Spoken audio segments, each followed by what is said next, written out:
लोकतंत्र के सबसे बड़े पर्व पंचायत चुनाव का आगाज हो चुका है। आज हम मौजूद हैं हरियाणा के जनपद सोनीपत के गांव नाथुपुर में, जहां पर हम बात करेंगे ग्राम पंचायत सरपंच पद के जो भावी प्रत्याशी हैं राकेश सिंह जी से। जानेंगे चुनावी घोषणा पत्र में क्या क्या मुद्दे हैं, उनकी हम राय लें गाँव की प्रमुख समस्याओं को लेकर। बात करें भ्रष्टाचार, महिला आरक्षण, देशहित मुद्दे और शहीदों को मिले सम्मान को लेकर। हमारे खास मेहमान हमारे साथ मौजूद हैं, आइए आपको उनसे रूबरू कराते हैं। सर, स्वागत है आपका। सबसे पहले आपका नमस्कार, जो आप हमारे गांव में पधारे, और सभी ग्रामवासियों को मेरा हाथ जोड़ के नमस्कार। अच्छा राकेश जी, मेरा पहला सवाल आपसे, ग्राम प्रधान क्यों बनना चाहते हैं और हमारा ग्राम प्रधान कैसा होना चाहिए, क्या क्या क्वालिटी, क्या क्या गुण उसके अंदर होने चाहिए? जी, हम जो ग्राम प्रधान इसलिए बनना चाहते हैं, हमारे गांव में अनेक समस्याएं हैं जो पिछले बहुत वर्षों से हैं और वो जो की तो हैं।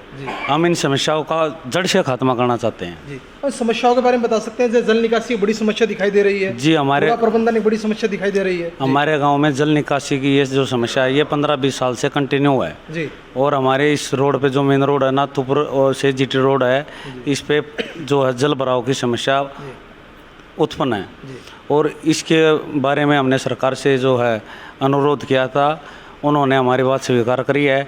तकरीबन 7 से 8 करोड़ रुपए की लागत से हमारे गांव में आरसीसी के नाले और आरसीसी के रोड का निर्माण कार्य जारी है, जो कि बहुत जल्दी पूरा हो जाएगा। अच्छा राकेश सिंह जी, चुनाव से पहले बड़े वादे होते हैं, प्रधान भी करते हैं, विधायक, सांसद, देश के मुखिया भी करते हैं, लेकिन चुनाव के बाद वादे कहीं धरातल पर दिखाई नहीं देते हैं, कथनी और करनी में उनके अंतर हो जाता है। जी, आपके साथ भी ऐसा रहेगा या फिर ये चीज़ें धरातल पर दिखाई दें, विकास कार्य जो होगा? जी, हम सर पिछले 10 साल से मैं पूरा एक्टिव हूँ गांव के विकास कार्यों के लिए। हम समय समय पर जो हमारे गांव की समस्या है, हम सरकार तक, प्रशासन तक पहुंचाते रहते हैं और हमारी बात को सुनते भी हैं। जब कोई प्रशासन के पास जाएगा नहीं तो सुनेगा कौन? तो हम कंटिन्यू जो है अपनी समस्याओं को लेके जाते हैं, उसका समाधान भी होता है। अभी जो हमने कूड़े प्रबंधन के लिए सरकार को अवगत कराया था और सरकार ने हमारी इस बात को स्वीकार किया है। दुष्यंत जी ने, उप मुख्यमंत्री जी ने इस बारे में जो उनके सचिव है उनको बोल दिया है। पूरे हरियाणा में हमारी आवाज़ के कारण पूरे हरियाणा में हर घर से कूड़ा उठने की जो है स्कीम लाई जा रही है, जो कि शहरी तर्ज पे है। हमने उनको बताया था कि शहरों से कूड़ा उठ रहा है तो हमारे गाँव से क्यों नहीं उठ सकता, टैक्स तो हम भी दे रहे हैं। ये बात है। अच्छा, युवाओं के लिए आपके मैनिफेस्टो में क्या क्या मुद्दे रहेंगे? युवाओं के मैनिफेस्टो में ये जी, हमारे गांव में जो है नशे की लत काफ़ी मात्रा में आ चुकी है। हमारे को पता, इंजेक्शन भी लगाए जा रहे हैं, दारू भी पी जा रही हैं ज़्यादा। चलो दारू तो हर पूरे देश में ही पी रहे हैं, लेकिन ये जो इंजेक्शन और सूखा नशा है उसकी बहुत बड़ी विकट समस्या है। इसके बारे में हम एक अभियान चलाएँगे गाँव में और हर घर में हर युवाओं से हाथ जोड़ के विनती करेंगे, भाई इससे दूर रहो। और रही रोजगार की बात, तो हमारे गांव में शिक्षा पहले शिक्षा के क्षेत्र में जी, हमारे गांव में जो है स्कूल हैं, एक ओम शांति स्कूल है, एक ब्रह्म विजंता स्कूल है, दोनों बड़े अच्छे स्कूल हैं।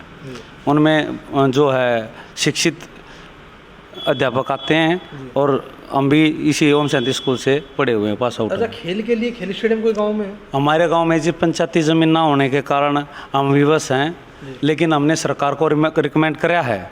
हमने जो है 19 अपने जो है काम सरकार के पास भेज रखे हैं। नहरे गांव में खट्टर साहब आए थे, वहाँ हमारे 19 कामों की उन्होंने अनाउंसमेंट कर रखी है कि वो काम होंगे। अच्छा, महिलाओं के लिए बात करूँ, महिला सशक्तिकरण के लिए सरकार भी काम करती है, महिला आरक्षण में सीटें भी लाती हैं, महिलाएं चुनाव लड़ती हैं, प्रधान भी बनती है, सरपंच बनती हैं, लेकिन राजनीतिक परिवार के लोग करते हैं।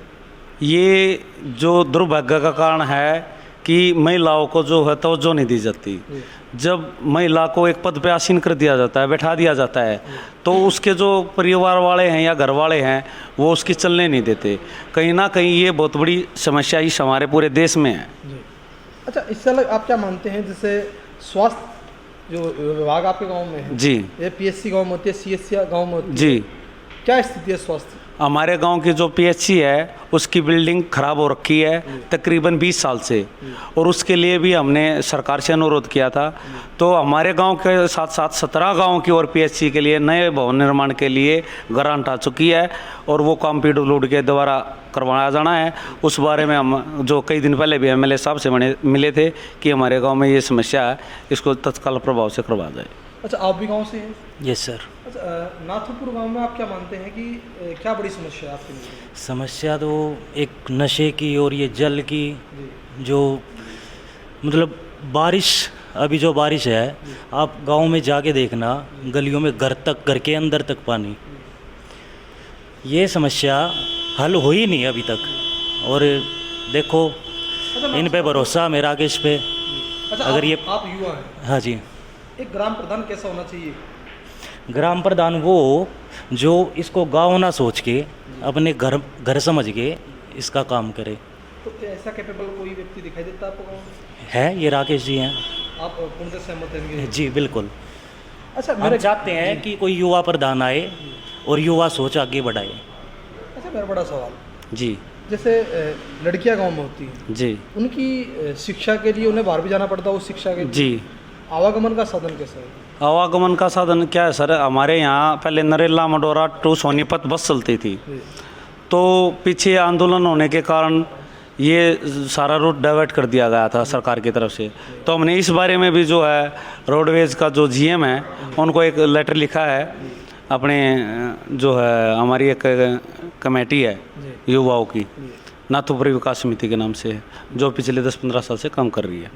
तो उसकी तरफ से हमने जो जीएम साहब को लिखा है और उन्हें आश्वासन दिया कि जल्दी जो है बस चलाने का प्रयास किया जाएगा। सरकार की कुछ जन कल्याणकारी योजनाएं जो होती हैं वो पूरे देश में संचालित होती हैं। जी। ग्राम प्रधान की, ग्राम सरपंच की जिम्मेदारी होती है उन सुविधाओं को जनता तक पहुंचाने का वो कार्य करें, जी, जागरूक करने का काम करें। जी। क्या अभी तक ऐसा हो पाया है? प्रधानमंत्री आवास योजना, आयुष्मान कार्ड है, राशन वितरण जैसे है, कन्या शादी अनुदान है, जी, और मुख्यमंत्री स्वरोजगार योजना है, मुख्यमंत्री जो लाभ देते हैं आम जनता को, उन योजनाओं का क्रियान्वयन आपके गांव में सही प्रकार से हो रहा है? जी, मैं जो है हरियाणा सीएम की तरफ से जो पीपी वेरिफिकेशन होनी है उसका मैं अपने गांव की तरफ से एक नुमाइंदा हूं छोटा सा, और वो काम मेरे को दिया गया है और लगभग मैं अपने काम तक अंजाम तक पहुंच चुका हूं। जितना भी पर डे हो पाता है हम कर रहे हैं। उसमें बहुत सारी स्कीमें हैं जो सरकार ऑनलाइन प्रोवाइड कराएगी जिससे भ्रष्टाचार कम होगा, और जो एक अंतिम व्यक्ति है उस तक वो योजना पहुंचाने का काम हमारा है। जैसे आयुष्मान कार्ड हो गया, भाई पीला राशन कार्ड हो गया। अभी सरकार ने एक स्कीम लॉन्च की है जिसकी आय प्रति व्यक्ति आय 1,80,000 पर प्रति व्यक्ति नहीं, पूरे परिवार की आय 1,80,000 तक है। तो उसको सारे फायदे, कोई भी कास्ट है, कोई भी जनरल, हर सब के लिए है। अच्छा, अगर सरपंच आप बनते हैं तो प्रत्येक परिवार तक उसको पहुंचाना का? बिल्कुल बिल्कुल सर, डोर टू डोर हर घर को हम हर स्कीम, हर फायदा जो सरकार की तरफ से मिलता है वो हम पूरा का पूरा पहुंचाने का प्रयास बड़ा करेंगे। सवाल मेरा भ्रष्टाचार को लेकर आपसे बात करूं। भ्रष्टाचार आज भी चरम सीमा पर है। जी। जब देश के मुखिया राजनीति में प्रधानमंत्री बनकर आए, उन्होंने कहा ना मैं खाऊंगा ना खाने दूंगा। जी। नहीं खाऊंगा ठीक बात है, जी, नहीं खाने दूंगा। वो आज भी भ्रष्टाचार कहीं ना कहीं जनता और अधिकारी वर्ग के बीच में जुड़ा हुआ है। जी है ये समस्या। किसको जिम्मेदार मानते हैं इसके लिए? इसमें जिम्मेदार जो है सर, ये सरकार तो 5 साल आएगी चली जाएगी, लेकिन जो सीट पे बैठे हैं अफसर हैं, जो सरकारी तंत्र में अफसर हैं, गवर्नमेंट जॉब पे हैं, वो मेन कारण है। वो किसी राज्य में लगे हुए हैं, वो दूसरे राज्य में मानते नहीं हैं। कहीं ना कहीं सरकार को नीचा दिखाने का प्रयास किया जाता है ये ऐसा करके, मेरा मानना ये है। कहीं ना कहीं लोग भी अपना काम जल्दी कराने के लिए भ्रष्टाचार को जन्म देते हैं। हाँ बिल्कुल है जी। अब मेरे से ही लगा लो, मान लो मेरे पास समय नहीं है, मेरे पास पैसा है, मैं सोचूंगा यार वहाँ जाएगा, गाड़ी का तेल 200 रुपये का लगेगा, तो 500 रुपये किसी नंबरदार को या किसी को दे दे, तहसील का काम हो जाएगा। ये है, कहीं ना कहीं लोगों की सोच ये है। समय नहीं। आप भी गांव से हैं? जी, सभी को नमस्कार, जय श्री राम। मैं गांव से हूँ। अच्छा, मैं जानना चाहता हूँ, जैसे गांव में चुनाव होते हैं, जी जी, कुछ खामियां गांव में जन्म लेती है, शराब वितरण होता है, पैसे बांटे जाते हैं। जी आप जी क्या मानते हैं कि इन चीज़ों से क्या गांव में विकास हो पाएगा? जी, ये बिल्कुल खोखली बात है। इनसे विकास नहीं होता, इनसे उल्टा विनाश होता है। बच्चे, नौजवान बच्चे दारू की लत में जाते हैं, नशे की लत में जाते हैं। मैं इसके बिल्कुल ही खिलाफ हूँ। जैसा कि भाई राकेश हैं बैठे हैं, सरपंच चुनाव की बात अलग है। भाई पिछले 8-10 साल से समाज सेवा में सक्रिय हैं। किसी का भी कोई छोटा मोटा काम है या किसी को किसी प्रकार की सहायता है तो ये पहले एक बार आ ही जाते हैं, बगैर बुलाने से पहले आ जाते हैं कि उस भाई के पास समस्या है। अच्छा, तो इनका ये है। हमारा एक बड़ा कार्यक्रम चला हुआ है शहीदों के महापुरुषों के जी, प्रचार जी। प्रसार को लेकर। जी जी आपके चारों गांव के चारों तरफ मूर्तियां बनी है शहीदों की, जी जी महापुरुषों की। जी जी सर छोटू राम की मूर्ति है, पास में कूड़े का ढेर लगा हुआ है। वो कमी हमारी ही है, गांव की कमी है कि हम उसकी सफाई नहीं कर पा रहे हैं। अब सबको मिलके काम करना पड़ेगा, तब जाके कुछ होगा। अच्छा, मैं आपसे बात करूँ, आपसे बात करूँ, जी महापुरुषों का जो प्रचार प्रसार होना चाहिए था, जी क्या आज ये घड़ी में हो रहा है? कब किसी आधुनिक पीढ़ी किसी बच्चे से पूछ लो जी, कि 10 फिल्मी स्टारों के नाम वो बता देगा? फिल्म स्टारों के बता देगा, महापुरुषों के बिल्कुल बता देगा सर। क्यों नहीं बता पाएगा महापुरुषों को? क्या हो रहा है, हमारे गांव के जो नौजवान हैं और जो है जो स्कूल में नहीं जाते, वो लड़के नशे की लत में घुसे हुए हैं। उनके पास समय नहीं है इन चीज़ों के लिए, देश के विकास के लिए, परिवार के विकास के लिए, समाज के विकास के लिए टाइम ही नहीं है। अब जैसे आपने बात की थी थोड़ी देर पहले कि छोटू राम की मूर्ति है, तो परसों ही हमने वहाँ जेसीबी से उसको साफ़ कराया है, उसके चारों तरफ गंदगी फैली हुई थी। तो परसों ही सुबह सुबह हमने जेसीबी ले जाके, अच्छा, हम भी डोर टू डोर गांव घूमकर शहीदों के प्रचार प्रसार के लिए कार्य कर रहे हैं। जी। शहीदों का प्रचार प्रसार हो जिससे आने वाली पीढ़ी उनसे प्रेरणा ले। जी इस प्रकार के कार्यक्रम में जनप्रतिनिधि का सहयोग होना चाहिए, मीडिया का कोऑपरेट करना चाहिए। जैसे अब 15 अगस्त आ रहा है, तो 15 अगस्त में अब पिछले साल हमारे यहाँ क्या हुआ था सर, डेथ हो गई थी 14 अगस्त की रात को। तो हमारा एक कार्यक्रम होना था, वो हमने स्थगित कर दिया था, क्योंकि सुख दुख सबके साथ हैं जी। तो अभी देखते हैं, अगर ठीक ठाक रहा गाँव में, कोई ट्रेजरी नहीं हुई, तो हम अच्छा एक जो 15 अगस्त पे कार्यक्रम ऑर्गेनाइज करेंगे। क्या शुभकामनाएं देना चाहते हैं हमारे माध्यम से देशवासियों को? हम सभी देशवासियों को 15 अगस्त की शुभकामनाएं देते हैं। सब अपने जो खुश रहो और अपने देश के प्रति वफादारी से काम करो और नशे से दूर रहो। अच्छा, एक मेरा आखिरी सवाल बिल्कुल लास्ट आपसे कर रहा हूँ मैं। जी हम एक कार्यक्रम चला रहे हैं शहीदों के प्रचार प्रसार के लिए। जी उस कार्यक्रम में आप जैसे लोग की हम सहभागिता चाहते हैं। जी, हम बिल्कुल दिल खोल के आपका स्वागत करते हैं। हमारे से जो सहयोग होगा, हम आपसे एक कदम आगे मिलेंगे। अच्छा, हमसे जुड़ने के लिए आपका बहुत बहुत धन्यवाद। आपने हमसे बात की और अपनी जो योजनाओं को लेकर आप कार्यरत हैं और ग्रामीणों को जो आपसे अपेक्षा है उन पर आप खरा उतरें। बहुत जी बहुत धन्यवाद। धन्यवाद सर।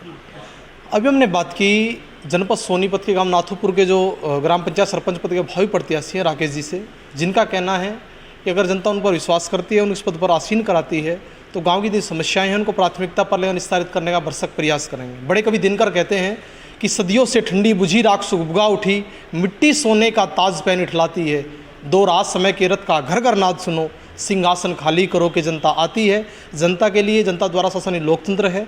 सोनीपत से कैमरा पर्सन अनिल धामा के साथ प्रताप आर्य की रिपोर्ट, सच का न्यूज़ नेटवर्क, सोनीपत।